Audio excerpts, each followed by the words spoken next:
Welcome back, gentlemen. My name is Diego. This is Apex of Man, and here are the 5 tips I've implemented to read 100 books every year. Number 1, never finish a terrible book or a book that sucks. This is incredibly important. You need to start changing your mentality. If you want to read more books, you need to understand that not every book is sacred. Not every book is going to be of interest to you, and not every book is going to bring value to you. So cut it out as soon as you can. This is something that I struggled before in the past. I thought every book was like the sacred Bible and sacred text that you needed to read until the end, and even read the epilogue, and read the thank you notes in the beginning, and read the appendix, and read all of these things. But you know that most of that information is not going to stick with you. So if a book doesn't interest you, especially if you're starting to build this reading habit in the beginning, you need to cut it out. You need to find books that really inspire you, books that make you want to keep reading until 4 in the morning. You need to find these books in the beginning and start building the habit of reading day by day, week by week. And then maybe get into books that are outside of your comfort zone, that maybe you like a little less, but you know are going to bring value to you. That is crucial. Changing that mentality and understanding that if a book sucks, put it down, start reading something else. Number 2, buy a Kindle. It is absolutely crucial that you buy any sort of e-reader. Not only do individuals that have e-readers read 40 to 50% more on average than people who just read regular books, but buying an e-reader reduces the friction of reading. An e-reader is such a comfortable machine. When you go traveling, when you go to university, when you go to the city, wherever it is, you can have your Kindle. You don't have to take a huge book with you. The Kindle can store dozens and dozens and dozens of books, and you can have them easily accessible for you at any given moment. Not only that, but Kindle books are usually 1/3 of the price of regular paperbacks and hardcovers. This is incredibly important. You're going to be not only saving time and saving effort in terms of what you need to take, and saving luggage space in terms of when you need to take books and where you're going, but you're also going to be saving every time you buy a book. Additionally, the classics like Dracula, Dr. Jekyll and Mr. Hyde, Moby Dick, these great classics are usually free in the Kindle store.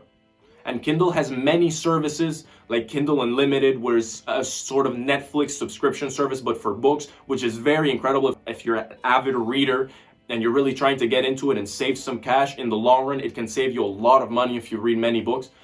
So buying a Kindle is an absolute no-brainer. It reduces the friction and gives you absolutely no excuse to not read.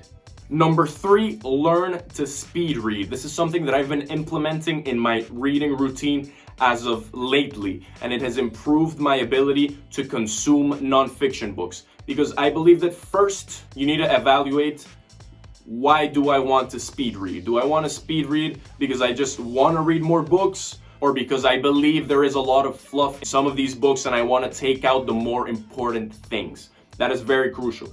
For me, if I'm reading a fiction book, I want to enjoy it. I don't want to speed read through it. I want to really, get immersed in the story. I want to get immersed in the characters and the narrative and the plot and absolutely everything, and really enjoy it as if it was a movie. But if I'm reading nonfiction, I'm really going in for the kill. I'm trying to distill the most important information in the book. For example, I'm reading the 4-Hour Work Week. It's a book that really focuses on productivity, time management, and habits, and I'm going really fast. I'm trying to go really fast. So here are the main tips for speed reading. I'm gonna leave a link down below to a speed reading test that is very important and very enlightening, that you can take and see how fast you're reading and improve the speed of your reading.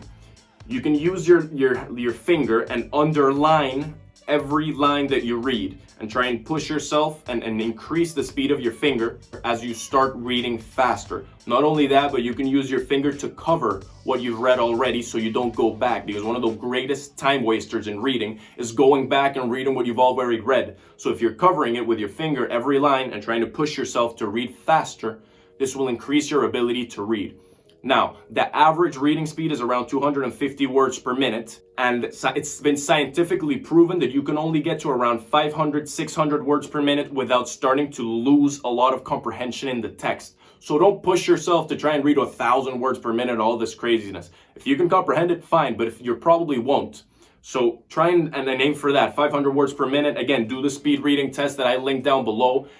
And this is incredibly important because especially if you're reading nonfiction, it's important that you distill the most important information, because nonfiction books have a lot of fluff around them, and you're trying to get the most actionable items and actionable steps that you can distill from the book and really apply them in your life, in your business, and in your relationships. So start skim reading, practice speed reading, and this will increase the amount of information you can consume by a very, very large margin. You will start, if you go from 250 to 500 words per minute, you can read twice as many books in the same period of time. That's insane.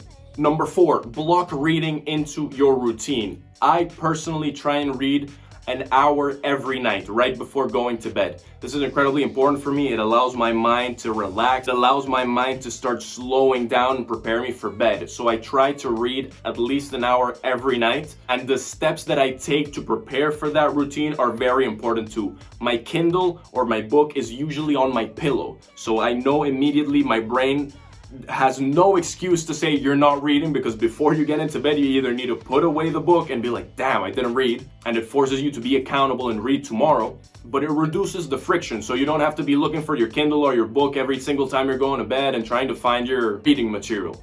Not only that, but I keep my phone very, very far away from my bed. If you can leave it in another room and have a digital alarm clock that serves as your waking up alarm, that is very much preferable. Because everybody has the incentive and the temptation to use their phones right before they go to bed. Instead of using your phone, read a book. It will bring so much more value to you than being on social media, just scrolling and scrolling and scrolling and seeing the same old pictures of this girl with the butt like this and this other dude flexing. No one cares. Start reading books, start investing in your Kindle. If you're a person who likes reading in their bed and creating that more relaxing environment, get one of those pillows that straightens you up, because if you're straightened up, you won't fall asleep so fast. Because I know a lot of people that say, no, I can't read because I start reading and I fall asleep in 5 minutes. Yes, because you're already in your sleeping position. So don't be in your sleeping position. Straighten up, sit up, and start reading like that. If you fall asleep too fast, read in your desk, read at a table, read in a position that is not natural for you to start falling asleep. And finally, number 5, subscribe to Audible. Audible is the single greatest subscription service that man has ever created. Audiobooks are such an amazing tool to consume more information and consume more books during the day while you're passively doing other things. I personally listen to Audible while I'm commuting. I personally listen to Audible while I'm doing my laundry, while I'm cleaning my room. While I'm eating, sometimes I listen to Audible. I listen to Audible when I'm doing all of these other things. And Audible has a catalog of millions and millions and millions of books. Right now, I'm listening to the first Harry Potter book, narrated by Stephen Fry. It's a fantastic performance. Again, if you don't have Audible, download it. It's very, very inexpensive. It gives you so many benefits, and it far outweighs the value of any Netflix subscription, HBO subscription, Hulu subscription. Forget about all these subscriptions. If you don't have Audible and you have these other peripheral entertainment, superficial subscriptions, you are making a huge mistake in your life. You need to get Audible today. So there we go. Now let's crunch the numbers. Let's crunch the numbers and prove to you that I am able to read around 100 books every single year. A regular book is around 7 hours to read. It takes me around 7 hours to read. You can see that on the bottom of your Kindle. So if you read 1 hour every day during the week, you can finish 1 book a week. Easy. That's just math. Second, usually read 2 books at the same time, 1 on my Kindle and 1 on Audible as an audiobook. And the regular length of an audiobook is maybe 15 hours, more or less, but I listen to it on double speed. So that cuts it down to around 7 hours again. So on average, every week, I'm also reading 1 audiobook. That's 2 books per week on average, 52 weeks every year. That's around 100 books every year. It's incredible. It's absolutely incredible. It's a habit that I have created and worked to improve during all my life. And it's something that is very, very valuable to me. It creates so much wisdom, so much knowledge. You learn so much and are able to connect with other individuals who are also interested in reading. And you have very different perspectives on very, very different matters, because you're not only focusing on reading articles and the superficial Instagram posts and all of these other things that are just watching series or these documentaries that everybody thinks are so cultured because they're seeing documentaries now. Netflix has made like 4 documentaries, so now everybody's cultured and everybody can speak about all these other matters. That's false. You need to start reading, and building these habits are incredibly important. And reading more is better. These are the 5 tips that I've used in my life and that I use in my life every single day to read more, to read on average 100 books every year. You don't have that many years in your life. Your life is going to go by really, really fast.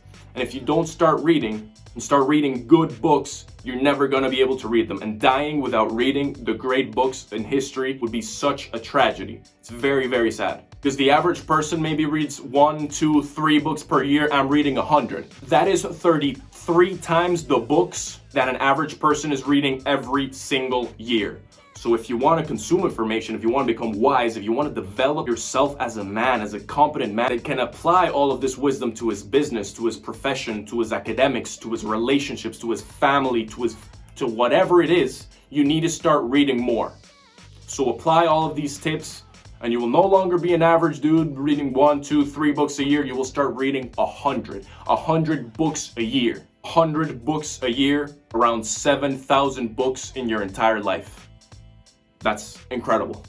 It's not enough to read all the great books in the world, but it sure as hell is better than reading 100 books in your entire life. That's it for me today, gentlemen. Apply these tips. They're necessary.